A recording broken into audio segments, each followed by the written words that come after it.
All right. All of my introverts out there, raise your hands and join in a chorus of amens as I begin today by expressing my utter disdain for group icebreaker games.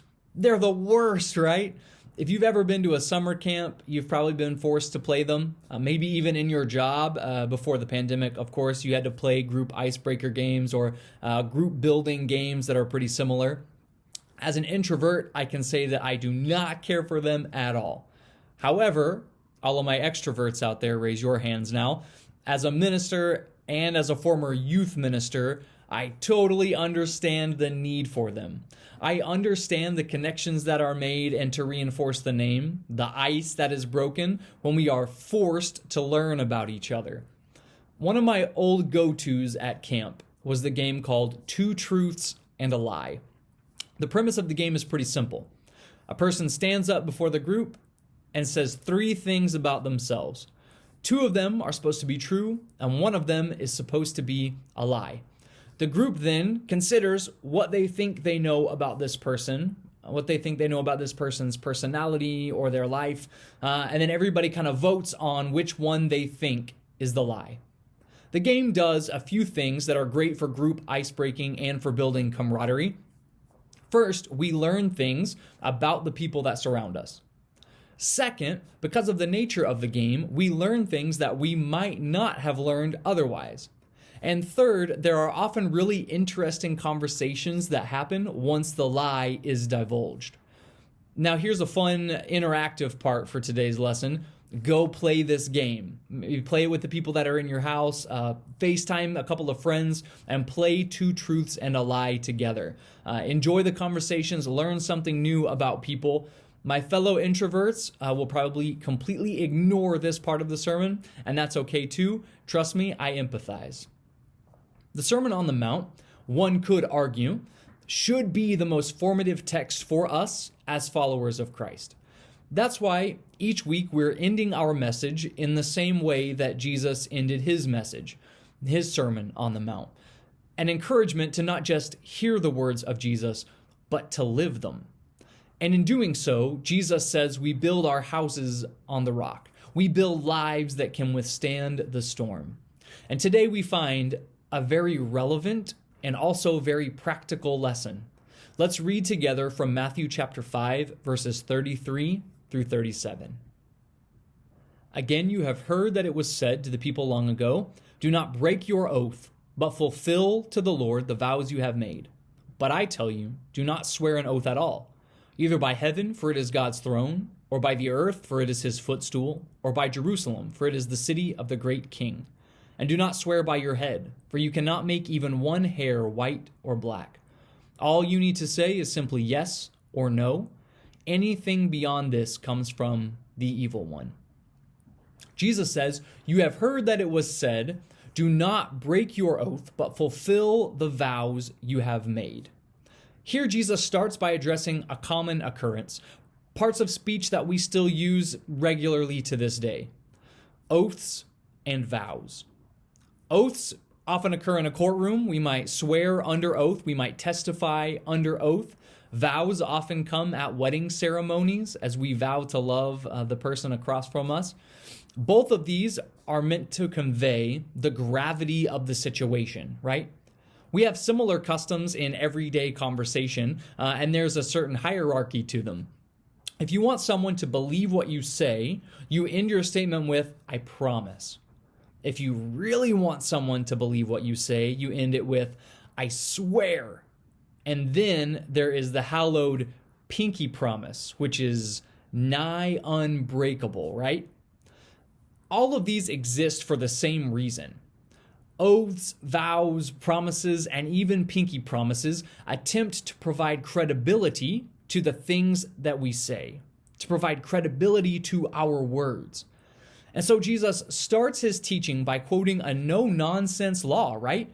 If you make a vow to the Lord, fulfill it. Keep your promises. One might read this and ask, why would Jesus need to clarify this statement? Of course we should keep our promises. We learned that in elementary school. But if we continue, Jesus is going to give us a little more insight. But I tell you, do not swear an oath at all, either by heaven, for it is God's throne, or by the earth, for it is his footstool, or by Jerusalem, for it is the city of the great king. And do not swear by your head, for you cannot make even one hair white or black. For us, in the year 2021, this does little to clarify the situation. What is this list? If these seem like oddly specific examples, then they probably are. Jesus is addressing, once again, as he does in this sermon, a situation that's occurring in the world around him. And this situation goes all the way back to a misinterpretation of one of the 10 Commandments, a misinterpretation that we're still dealing with to this day. Let's read the commandment in question. It comes to us in the third of the 10 Commandments in Exodus chapter 20 and verse 7. You shall not misuse the name of the Lord your God, for the Lord will not hold anyone guiltless who misuses his name. Now you might have heard this commandment also worded like this: do not take the name of the Lord your God in vain. All right, so neither of those arrangements is perfectly clear. What does that mean? What does it mean to misuse the name of the Lord? What does it mean to take the name of the Lord in vain? And that is the question at hand today. So the law enthusiasts got a hold of this commandment and they started trying to break it down. How do we keep ourselves from breaking this law? They asked. And this is tricky because changing the emphasis of this sentence can change the meaning completely. We could read this statement like this: do not take the name of the Lord your God in vain. Or you could read it like this: do not take the name of the Lord your God in vain.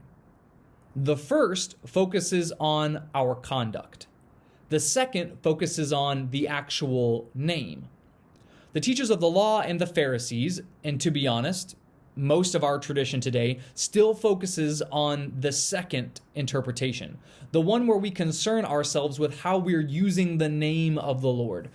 That has resulted in things like our prohibition of using the name of the Lord as an expletive when I hit my thumb with a hammer. But it also resulted in an intricate formula for how to make promises, and a ruling on which promises had to be kept and which promises really didn't. Listen to the way Jesus expounds on this issue in Matthew chapter 23. Woe to you, blind guides, you say. If anyone swears by the temple, it means nothing. But anyone who swears by the gold of the temple is bound by that oath. You blind fools, which is greater, the gold or the temple that makes the gold sacred? You also say, if anyone swears by the altar, it means nothing. But anyone who swears by the gift on the altar is bound by that oath. You blind men, which is greater, the gift or the altar that makes the gift sacred? Therefore, anyone who swears by the altar swears by it and by everything on it. And anyone who swears by the temple swears by it and by the one who dwells in it. And anyone who swears by heaven swears by God's throne and by the one who sits on it. The prevailing thought, and you can hear it now in these teachings from Jesus, was that if the oath or the vow or the promise invoked the name of the Lord, then it had to be kept. But if it didn't, if, for instance, one were to swear by something else, say by heaven or earth or even the hair on one's head, then that was a different story. The promise didn't carry as much weight. Those promises didn't have to be kept. The emphasis was on the name of God itself, and not the conduct of the people who carried that name. So what does it mean to take the name of the Lord God in vain? Was God worried that we would use his name as a swear word or as an expletive? Or was God worried that we would use his name to try and add credibility to our dishonest speech? Leviticus 19 provides a little clarity. Do not lie. Do not deceive one another. Do not swear falsely by my name, and so profane the name of your God. I am the Lord. According to Leviticus, To profane the name of the Lord was to make promises in his name that one had no intention of fulfilling. To profane the name of the Lord was to lie to each other. Now, with an understanding of the matter at hand, let's go back and read our full text for today, and then we'll wrap it all up together. Again, you have heard that it was said to the people long ago, "Do not break your oath, but fulfill to the Lord the vows you have made." But I tell you, do not swear an oath at all, either by heaven, for it is God's throne, or by the earth, for it is his footstool, or by Jerusalem, for it is the city of the great king. And do not swear by your head, for you cannot make even one hair white or black. All you need to say is simply yes or no. Anything beyond this comes from the evil one. Here's where the rubber meets the road, as they say. Jesus argues that God is present in each and every aspect of our lives. God is present at each and every level of our lives. Even the hair on our heads that we think is ours is outside of our control. And if that's the case, then there's nothing we can swear on that does not involve the name of God. And so Jesus says, don't swear at all. The very reason we feel we need to invoke oaths and vows and promises and swears and pinky promises is because, frankly, most of the time, our plain speech just can't be trusted. If Jesus says that we don't need to swear at all, that means that the very fabric of our lives should be truth and honesty. And so Jesus says, all we need to say is simply yes and no. As Christians, our speech should be clear and transparent. We are responsible for our words. And when Christians speak in lies, half-truths, mistruths, or untruths, or when we spread mistruths, half-truths, untruths, when we deceive each other or when we deceive others, that is when we misuse the name of the Lord. That's when we take the name of the Lord in vain. That's when we sully the reputation of the name of God. Every year, dictionary.com chooses a word of the year. This word is chosen by looking at what's happening in the world that year, and also by looking at how many times people search for the definition of a certain word. In 2018, dictionary.com's word of the year was misinformation. The definition of that word is simply false or incorrect information. And the prevalence of misinformation hasn't gone down since 2018. And so the words of Jesus in Matthew chapter 5, verses 33 through 37, speak loudly to professing followers of Jesus in the year 2021.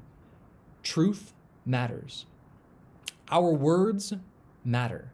The things we say to each other matter. The things we type to each other matter. The things that we share on social media for other people to read and interact with matter.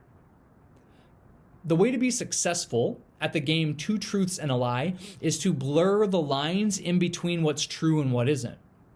You want your truths to sound outlandish enough that they might be lies, and you want your lie to kind of meet in the middle and sound reasonable enough that someone might think it's a truth. Honestly, sometimes it feels like we're living inside a giant game of two truths and a lie these days. The difference is that at camp, after everyone has voted, there's a moment of transparency. There's a moment where everything comes clean.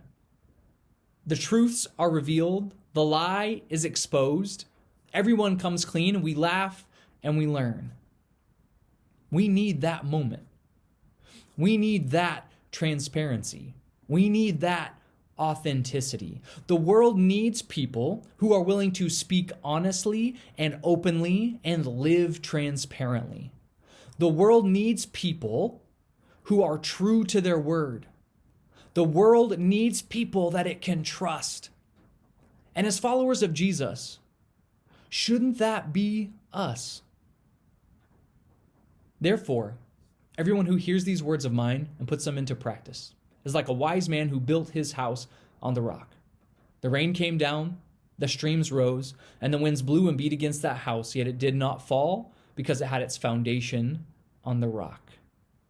Have a great week, and we'll see you next Sunday.